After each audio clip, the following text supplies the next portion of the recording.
रात के 12 बज चुके थे। माँ कभी दरवाजे की तरफ देखती तो कभी एक नज़र घड़ी की तरफ। माँ की आँखों में और चेहरे पर चिंता साफ नज़र आ रही थी।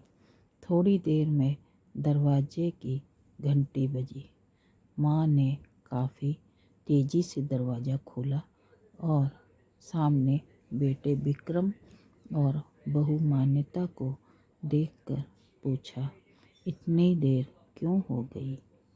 मैं कब से तुम्हारी राह देख रही थी। माँ, मैं अब छोटा नहीं हूँ, तुम मेरी चिंता मत किया करो। विक्रम घर के अंदर प्रवेश करते हुए बोला, बेटा कितना भी बड़ा हो जाए माँ के लिए छोटा ही रहता है। चलो छोड़ो, हाथ पैर धो लो, मैं तुम्हारे लिए खाना लगा देती हूँ।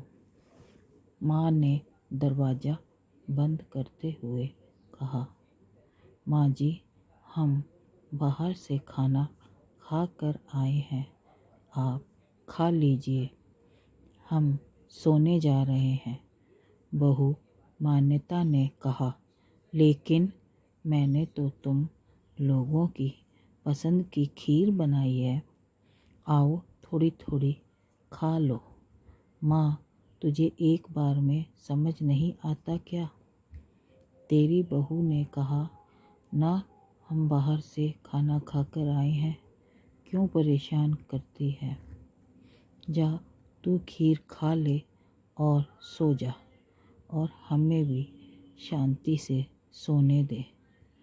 माँ अकेले कैसे खीर खा सकती थी और उसे बिना खाए नींद कैसे आ सकती थी, क्योंकि बेटे के इंतज़ार में उसने भी कुछ नहीं खाया था। वह किचन में गई, एक गिलास पानी पिया और अपने रूम में चली गई। सुबह 10 बजे विक्रम की आंखें खुली। बाजू में मान्यता अभी भी सो रही थी। विक्रम हॉल में आया तो लैपटॉप के पास रखी एक चिट्ठी पर उसकी नज़र पड़ी। यह चिट्ठी किसकी हो सकती है, यह देखने के लिए उसने चिट्ठी खोलकर पढ़ना शुरू किया। मेरे लाल, तू सोच रहा होगा कि एक ही घर में रहते हुए ये चिट्ठी मैं क्यों तुम्हें बोलकर भी बता सकती थी। हाँ, बता सकती थी। अगर तू मेरी बातें सुनना चाहता तो किसी एक्सप्रेस गाड़ी की तरह तू आता है और कुछ ही पलों में निकल जाता है।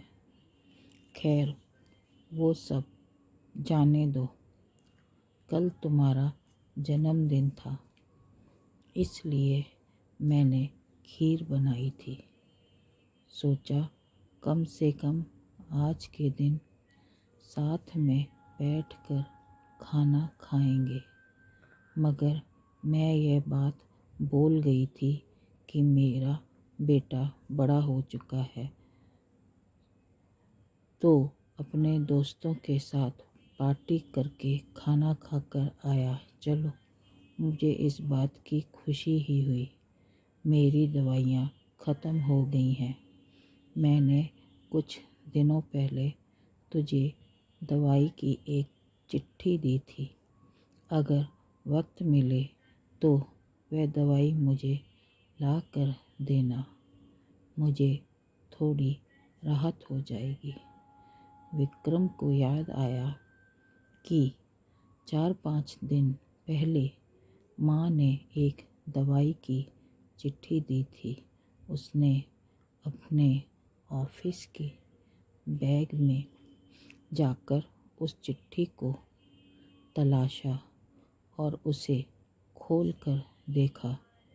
उसमें लिखा था, मुझे ऐसी दवाई लाकर दो जिससे मैं अपने बेटे को भुला सकूं। विक्रम को रियलाइज़ हुआ कि मुझसे बहुत बड़ी गलती हो गई है। उसकी आंखें नम हो गईं। वह तुरंत अपने माँ के कमरे की तरफ दौड़ा। सबसे पहले उठ जाने वाली माँ आज क्यों नहीं उठी थी? देखकर उसे आश्चर्य हुआ। उसने माँ को उठाने की काफ़ी कोशिश की, लेकिन माँ एक गहरी नींद में सो चुकी थी। विक्रम के पास फूट फूट कर रोने के अलावा और कोई चारा नहीं बचा। दोस्तों, यह कहने की ज़रूरत नहीं है कि माँ बाप जीवन में कितने मूल्यवान हैं। उनके रहते हुए ही उनकी सेवा करो, उनसे प्यार करो। वह चले जाएंगे तो कुछ नहीं कर पाओगे।